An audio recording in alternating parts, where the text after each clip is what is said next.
इस वीडियो में हम लोग बात करेंगे दोस्तों निसर्ग साइक्लोन के बारे में, जो कि मुंबई कोस्ट पे और गुजरात कोस्ट पे एक लैंडफॉल करने वाला है। क्या है ये निसर्ग साइक्लोन, बहुत ही कम समय में इसकी जानकारी दूंगा मैं आपको। ये साइक्लोन्स कैसे ऑपरेट करते हैं, कैसे बनते हैं, इसके बारे में मैं आपसे बात करूंगा। दोस्तों मेरा नाम है अर्षित द्विवेदी।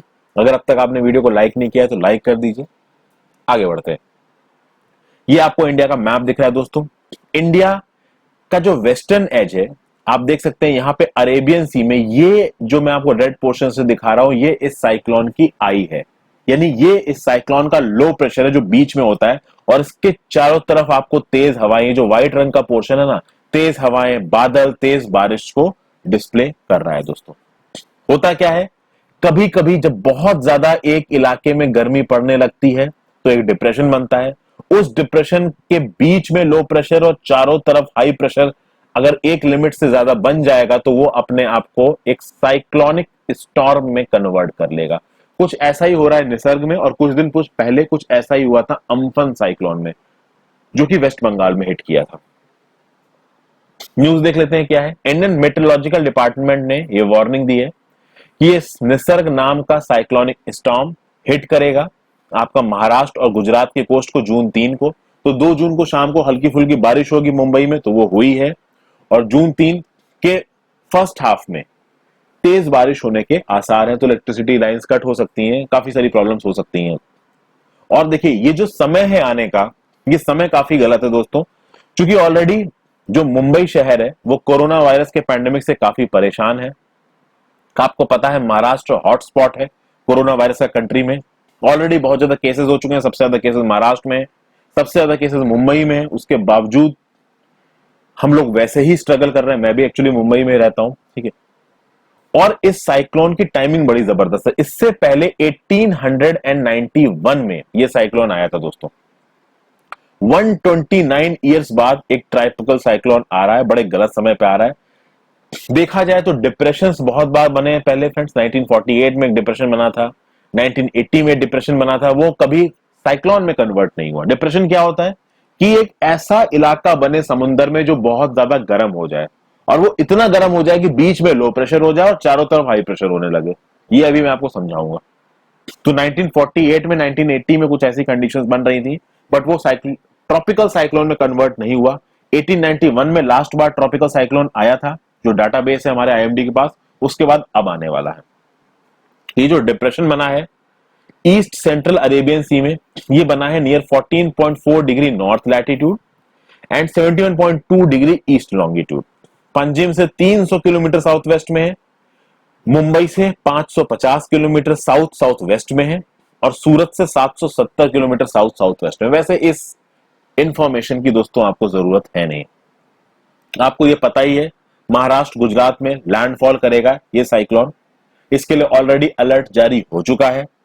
स्टेट गवर्नमेंट की भी वार्निंग आ गई है, सेंट्रल गवर्नमेंट से भी इंस्ट्रक्शंस आ गए हैं। इंटरनेशनल मेट्रोलॉजिकल डिपार्टमेंट पूरी तरीके से एक्टिव है। नेशनल डिजास्टर रिस्पांस फोर्स को अलग अलग जगह पे डिप्लॉय कर दिया गया है। जो नॉन कोविड हॉस्पिटल्स हैं उनको भी तैयार कर दिया गया है कि भाई अगर कोई मेडिकल इमरजेंसी होती है तो वहां पे जल्दी से लोगों को पहुंचाया जा सके, और लोगों को एडवांस वार्निंग दे दी गई है कि अपने पास कुछ इमरजेंसी लाइट्स रखें, फोन वगैरह चार्ज करके रखें, क्योंकि लाइट कट हो सकती है। अब दुनिया भर में देखा जाए दोस्तों तो इन ट्रॉपिकल साइक्लोन्स को किस नाम से कहा जाता है, तो आप देख सकते हैं यूएसए का जो ईस्टर्न कोस्ट है, जो ट्रॉपिकल एरियाज में आता है, जो वेस्टर्न कोस्ट है, वहां पे जो ट्रॉपिकल साइक्लोन्स आते हैं उनको हरिकेन बोला जाता है। फिर ये जो पूरा का पूरा आपका अफ्रीका का ईस्टर्न एज है, फिर इंडिया का वेस्टर्न और ईस्टर्न एज, यहां पे जो ट्रॉपिकल साइक्लोन्स आते हैं उनको नॉर्मली साइक्लोन कहा जाता है। और ये साउथ चाइना सी वाला इलाका या पैसिफिक ओशन का वेस्टर्न एंड आप बोल लीजिए, यहां पे जो ट्रॉपिकल साइक्लोन्स आते हैं इनको बोला जाता है टाइफून। तो बस ये नाम अलग है ये सारे के सारे ट्रॉपिकल साइक्लोन। अब देखते हैं दोस्तों ट्रॉपिकल साइक्लोन काम कैसे करते हैं।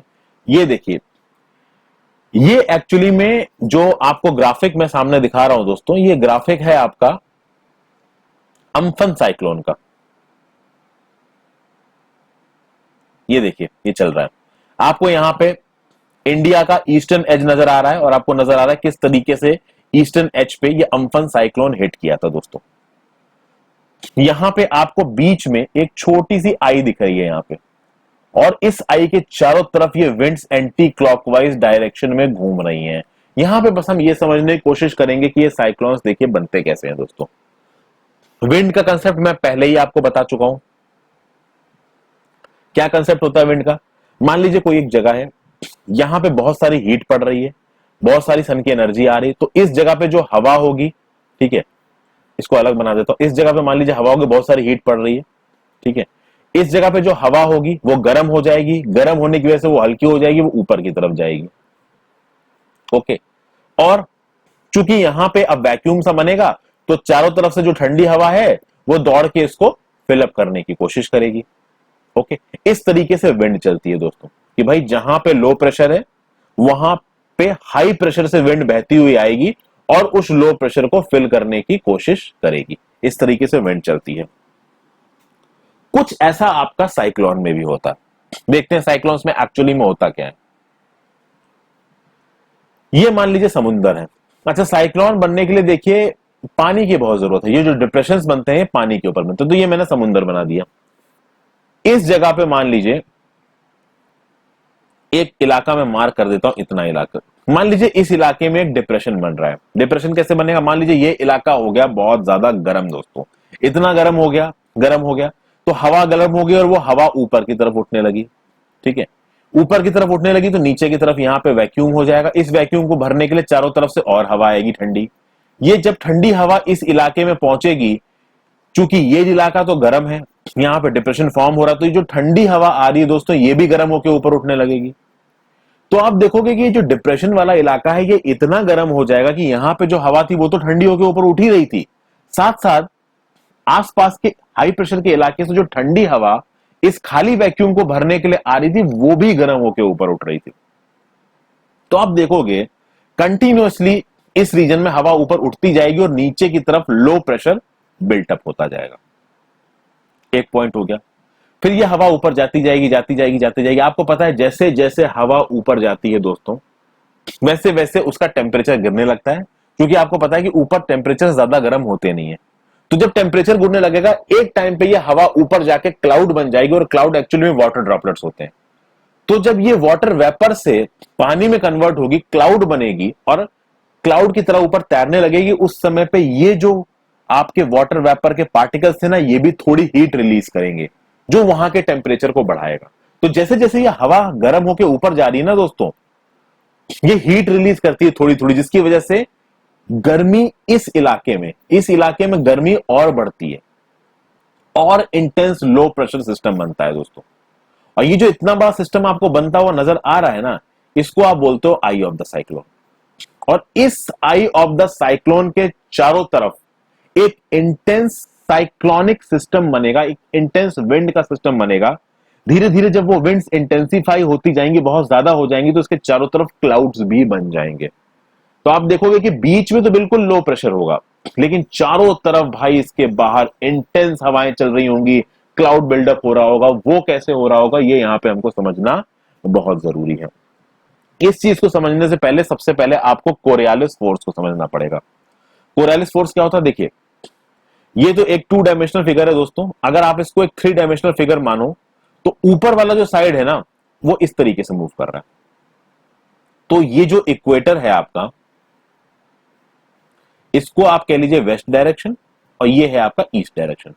अगर आप इसको एक 3 डायमेंशनल हमारी पृथ्वी मानते हैं, तो ये वेस्ट टू ईस्ट मूव कर रही, तो हमारी तरफ जो इस पृथ्वी का फेस है वो वेस्ट टू ईस्ट मूव कर रहा होगा। अब यहां देखिए दोस्तों, ऑब्वियस सी बात है, इक्वेटर पे जो पॉइंट्स हैं वो तेजी से मूव कर रहे होंगे, क्योंकि आपको पता है कि इक्वेटर पे सरकमफेरेंस सबसे ज्यादा है। जैसे जैसे आपके लैटिट्यूड्स बढ़ते जाएंगे, आप 30 डिग्री नॉर्थ पे आएंगे, 60 डिग्री नॉर्थ पे आएंगे, जो मूव करने की स्पीड है इन पॉइंट्स पे वो धीरे धीरे कम होती जाएगी, क्योंकि यहां पे जो इनका सरकमफेरेंस है वो घट रहा है। अब यहां पे चीजें आपको समझनी है दोस्तों। मान लीजिए कि इक्वेटर से, ध्यान दीजिएगा, इक्वेटर से हवा चली आपकी 30 डिग्री नॉर्थ के लिए, ऐसे चली। अब सोचिए इक्वेटर पे जो हवा चली, वो हवा पे मोमेंटम होगा इक्वेटर का, और इक्वेटर तेज चल रहा है, क्योंकि भाई आपको पता है कि वेस्ट टू ईस्ट आपकी पृथ्वी घूम रही है, और ये हवा जा कहां रही है? 30 डिग्री नॉर्थ पे जा रही है। पर 30 डिग्री नॉर्थ पे जो लैटिट्यूड है वो कंपैरेटिवली धीमे घूम रहा है वेस्ट टू ईस्ट। क्यों? क्योंकि ऑब्वियसली बात है वहां पे सरकमफेरेंस कम है। तो उसके चलते ये हवा जो कि इक्वेटर से ओरिजिनेट हो रही, इसमें मोमेंटम ज्यादा है। तो जब ये चलेगी ना दोस्तों, अपने राइट वर्ड मोमेंटम की वजह से कुछ ऐसे घूम जाएगी। समझ गए दोस्तों? उसी तरीके से 30 डिग्री नॉर्थ से जो हवा आपकी 60 डिग्री नॉर्थ की तरफ चल रही है, वो ऐसे जाने की बजाय ऐसे घूम रही है। वहीं पे अगर कोई हायर लैटिट्यूड से इक्वेटर की तरफ हवा आ रही है, मान लीजिए 30 डिग्री नॉर्थ से इक्वेटर की तरफ हवा आ रही है, तो यहां पे क्या हो रहा है, ये जो नीचे वाले पॉइंट्स हैं, जो इक्वेटर पे वो पॉइंट्स हैं, वो बहुत तेजी से आगे जा रहे हैं। लेकिन 30 डिग्री नॉर्थ से जहां से ये हवा ओरिजिनेट कर रही है, वो पॉइंट बहुत धीरे से राइट में जा रहा है। तो एक्चुअली में सीधे जाने वाली बात हो रही है, लेकिन नीचे वाला पॉइंट ज्यादा आगे चला गया होगा, इसलिए हवा कुछ ऐसी जाती हुई नजर आएगी। तो कुल मिला के आपको समझ में यहां पे ये आया कि कोरियालिस फोर्स के चलते नॉर्दर्न हेमिस्फीयर में जो हवा है ना, वो राइट की ओर डिफ्लेक्ट हो रही है। जो इक्वेटर से चल रही है उसका मोमेंटम ज्यादा है। जब वो नॉर्दर्न लैटिट्यूड्स पे जाएगी, मान लीजिए 30 डिग्री नॉर्थ पे जा रही है, तो 30 डिग्री नॉर्थ का जो लैटिट्यूड है वो धीमे चल रहा है, इक्वेटर तेज चल रहा है। तो इक्वेटर से जो हवा चल रही है उसमें मोमेंटम ज्यादा है। मोमेंटम ज्यादा होने के लिए ऑटोमेटिकली राइट घूमेगी। वहीं पे 30 डिग्री नॉर्थ से जो इक्वेटर की तरफ आ रही है, तो भाई 30 डिग्री नॉर्थ से चलिए, उसका जो मोमेंटम है वो कंपेयर टू इक्वेटर कम है। इक्वेटर उतनी देर में बहुत आगे चला जाएगा और 30 डिग्री नॉर्थ वाली हवा राइट की तरफ डिफ्लेक्ट होती है आपको नजर आएगी। ओके, क्योंकि जब तक ये सीधे यहां पहुंचेगी सीधे पाथ में, तब तक ये वाला पाथ आगे पहुंच चुका होगा, इसलिए ऐसी राइट डिफ्लेक्ट होती नजर आएगी। जो कुछ भी मैंने आपको यहां पे बोला है दोस्तों, उसको अपने दिमाग में सोचने की कोशिश कीजिएगा, थोड़ा विजुअलाइज करिएगा। इस चीज को बस सोचिएगा कि इक्वेटर तेज चल रहा है, क्योंकि इक्वेटर पे सरकमफेरेंस है ज्यादा, और जैसे जैसे आपके लैटिट्यूड बढ़ते जाएंगे 30 डिग्री नॉर्थ 60 डिग्री नॉर्थ, जो डिस्टेंस कवर्ड है वो कम होता जाएगा, क्योंकि सरकमफेरेंस है कम। बस ये राइट डिफ्लेक्ट होने वाली टैक्टिक यहीं आपको समझ में आ जाएगी। और इसका जस्ट उल्टा होगा आपका साउदर्न हेमिस्फीयर में। साउदर्न हेमिस्फीयर को अभी मैं आपको नहीं समझाता दोस्तों, मैं कंफ्यूज नहीं करना चाहता। पहले आप एक हेमिस्फीयर को समझ लीजिए, ऑटोमेटिकली दूसरा हेमिस्फीयर आपको अपने आप समझ में आ जाएगा। ओके, इस फिगर में आपको दिख ही रहा है कि साउदर्न हेमिस्फीयर में हवा कैसे घूम रही है। अगर हवा इक्वेटर से नीचे 30 डिग्री साउथ पे आ रही है, तो दोस्तों वो यहां पे कैसी घूमती हुई नजर आएगी, वो एक्चुअली में ऐसे घूमती हुई नजर आएगी। क्यों? क्योंकि हवा का मोमेंटम तो ऐसा है ना दोस्तों, इक्वेटर पे मोमेंटम इस टाइप का है। देखिए, इक्वेटर पे मोमेंटम कुछ इस तरफ है। ओके, और हवा मान लीजिए इस तरफ जानी शुरू होती है, तो ये राइट मोमेंटम के चक्कर में वो ऐसे घूम रही है। तो साउदर्न हेमिस्फीयर में आपको क्या समझ में आ रहा है, लेफ्ट घूम रही है। अब ये चीज आपको समझ में आ गई। जब ये चीज आपको समझ में आ गई, तो आगे की चीजें अभी आपको समझ में आ जाएंगी। मान लीजिए अब ये वो लो आई बनी है, लो प्रेशर वाली आई बनी है, जो कि समुद्र में बनती है। अब क्या है दोस्तों, हम नॉर्दर्न हेमिस्फीयर में है अभी, हवा इस आई की तरफ आएगी। आपको पता है भाई यहां लो प्रेशर बना है, चारों तरफ के हाई प्रेशर से हवा यहां आएगी। आपको पता है फ्रेंड्स, हवा का जो भी डायरेक्शन हो नॉर्दर्न हेमिस्फीयर में वो राइट घूमेगी। ठीक है, नॉर्दर्न हेमिस्फीयर में वो राइट घूमेगी, तो ये वाली हवा कुछ ऐसी घूमेगी, ये वाली हवा कुछ ऐसी घूमेगी, ये ऐसी घूमेगी, ये ऐसी घूमेगी, ये ऐसी, ये ऐसी, ये ऐसी। क्या दिख रहा है आपको? कुछ इस टाइप का सिस्टम बनता हुआ नजर आ रहा है। आप समझ में आया क्या हो रहा है? फिर से समझाता हूं। ये बीच की आई हवा ऐसे आ रही है, बट चूंकि राइट घूम रही है तो राइट के चक्कर में ऐसी हो जा रही है। यहां से जो आ रही है वो ऐसी हो जा रही है, यहां से जो आ रही है वो ऐसी हो जा रही है, और फिर एक ऐसा ऑर्डर बना रही है जो कि एंटी क्लॉकवाइज है। इसीलिए इस ग्राफिक में आपको दोस्तों नजर आ रहा है, ध्यान से देखिए, इस आई के चारों तरफ जो हवा है ना, वो एंटी क्लॉकवाइज घूम रही है दोस्तों, चूंकि नॉर्दर्न हेमिस्फीयर में है। जब साउदर्न हेमिस्फीयर में घूमते हैं तो वो क्लॉकवाइज घूमने लगती है।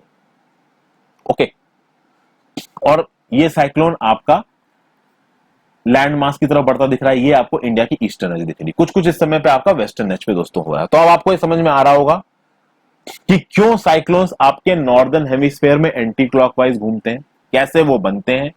एक इंटेंस लो प्रेशर का इलाका बना समुद्र में, बीच में आपका लो प्रेशर ही है दोस्तों, चारों तरफ हवाएं तेज चलने लगी। क्योंकि बीच में तो लो प्रेशर है, लेकिन इसके चारों तरफ से जो हवाएं आ रही हैं, वो हवाएं घूम रही हैं आपकी कोरियालिस फोर्स के चलते, और वो इस लो प्रेशर में ना घुस के बाहर की तरफ इस लो प्रेशर के चारों तरफ सराउंड होके तेजी से बरसात करेंगी, तेजी से हवाओं को चलाएंगी, जो कि आपको इस फिगर में प्रॉपर तरीके से नजर आ रहा है। यहां देखिए, ये दिख रहा ना, बीच में ये आई थी और चारों तरफ तेज हवाएं चल रही हैं, पानी बरस रहा है कस के जबरदस्त तरीके से। इस तरीके से बनता है दोस्तों आपका ट्रॉपिकल साइक्लोन। एक बात ध्यान रखिएगा, ट्रॉपिकल साइक्लोन की कुछ खास बातें होती हैं। जब तक वो समुद्र के ऊपर होता है तब तक उसको मॉइस्चर की सप्लाई मिलती है, तब तक उसके अंदर ताकत होती है। एक बार जैसे वो लैंडफॉल करेगा, लैंडफॉल करने का मतलब जैसे वो जमीन के ऊपर पहुंचेगा उसकी मॉइस्चर की सप्लाई कट ऑफ हो जाएगी और वो जमीन के एक लिमिट तक ही अंदर जा पाएगा। मॉइस्चर की सप्लाई कट ऑफ हो जाएगी, पानी खत्म हो जाएगा, पानी खत्म हो जाएगा तो बरसेगा क्या। और जब उसकी मॉइस्चर की सप्लाई कट ऑफ हो गई तो उसकी बात है, ऑब्वियसली बात, उसकी टेम्परेचर की सप्लाई भी कट ऑफ हो गई। जो लो प्रेशर सिस्टम बीच में बन रहा था आई, वो लो प्रेशर सिस्टम आपका टूट जाएगा, डिसिसिपेट हो जाएगा। तो धीरे धीरे उस साइक्लोन का इफेक्ट कम हो जाएगा, लेकिन कोस्टल इलाकों में ये अच्छी खासी तबाही मचा देता है।